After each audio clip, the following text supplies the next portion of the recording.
نحمده ونصلي على رسوله الكريم اما بعد اعوذ بالله من الشيطان الرجيم بسم الله الرحمن الرحیم ولا تخشوا الناس واخشوني. صدر محترم عزیز بہن اور بھائیوں، میری تقریر کا عنوان ہے خدا کا ڈر.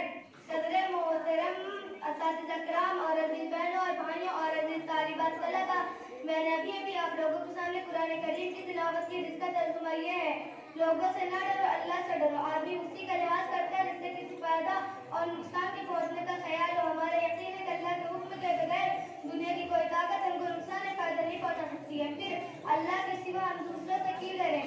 اوپر کی آیت میں 2 باتوں کا حکم دیا گیا ہے. پہلا حکم یہ ہے کہ اللہ کے سوا کسی اور سے نہ ڈرے. مسلمان کی شان یہ ہے کہ اللہ کے سوا ہر ایک کا ڈر دل سے نکال دے اور پوری ہمت کے ساتھ اللہ کے بتلائے ہوئے راستے پر چلے. دوسرا حکم یہ ہے کہ یعنی اللہ کے حکم سے منہ نہ موڑے. اس نے ہم کو